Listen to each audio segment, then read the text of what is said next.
अस्सलाम वालेकुम। Human resource management का चैप्टर 10 हम लास्ट लेक्चर में डिस्कस कर चुके हैं, जिसके अंदर हमने परफॉर्मेंस मैनेजमेंट सिस्टम के बारे में डिस्कस किया था।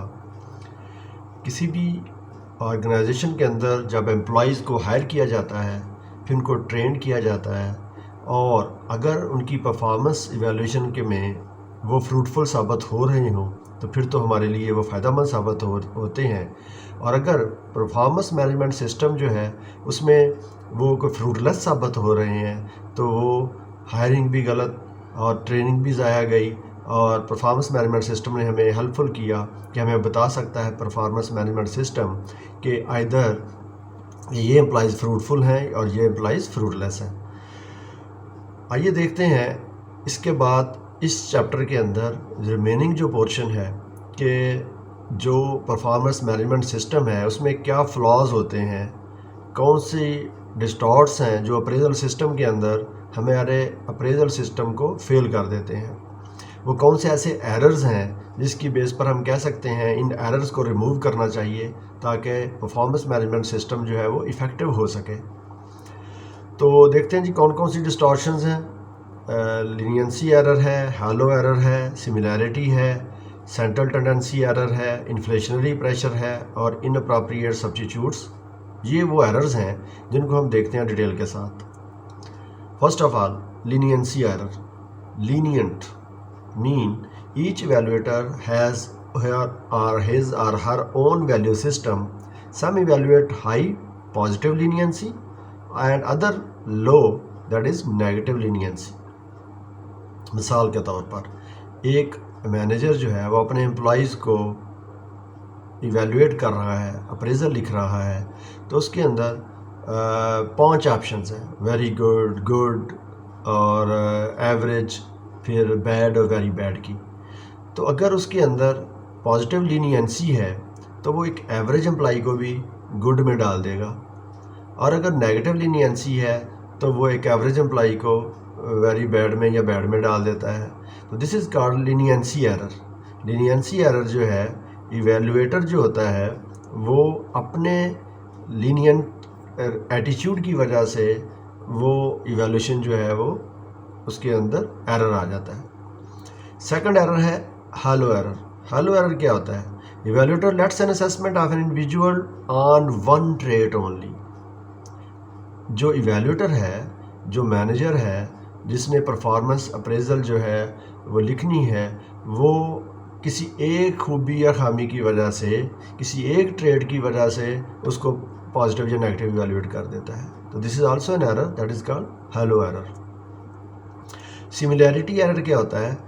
बिल्कुल एक इवेल्युएटर जो है वो ये चाहता है कि ये खूबी मेरे अंदर है और वो वही खूबी दूसरे के अंदर नज़र आती है तो उसको वो पॉजिटिव, और अगर नज़र नहीं आती तो वो उसको नेगेटिव इवेल्युएट कर देता है। This evaluation error is called similarity error.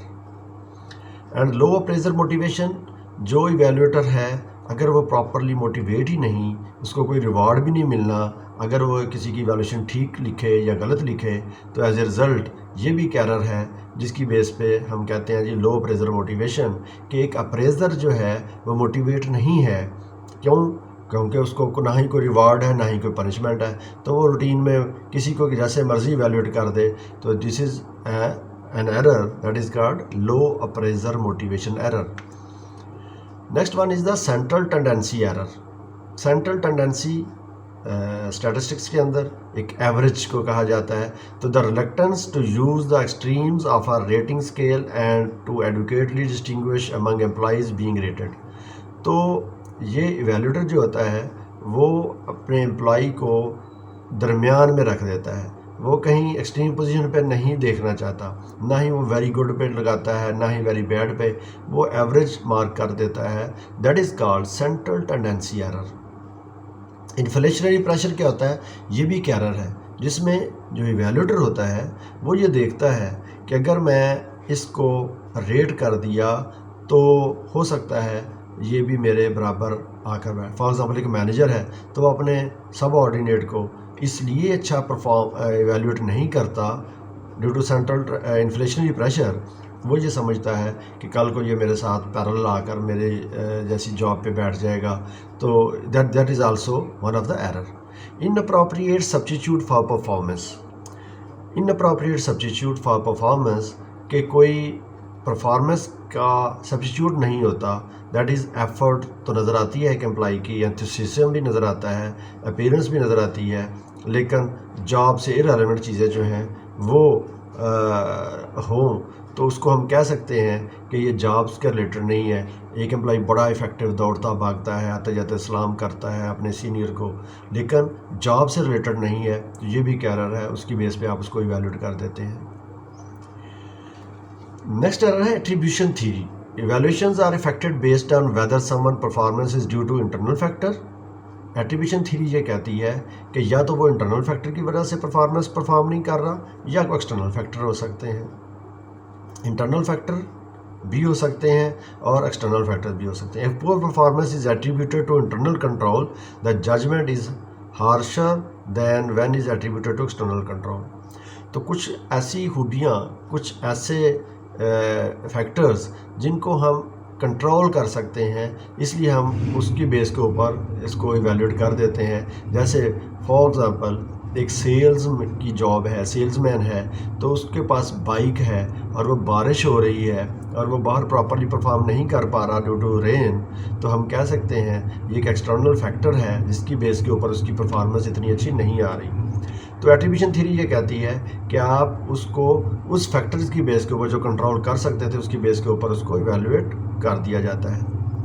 Impression management, if employee positively influence the relationship with the supervisor, बाज़ औक़ात सिर्फ इंप्रेशन मैनेजमेंट की वजह से ही एक एम्प्लॉई को अच्छा इवैल्यूएट कर दिया जाता है, क्योंकि उसके मैनेजर के पास बड़े अच्छे इंप्रेशन सेव्ड हैं, वो ये समझते हैं कि ये बहुत अच्छा है, इसका रिलेशनशिप है, उसी बेस के ऊपर ही या शी को वो हायर रेटिंग जो है वो दे दी जाती है।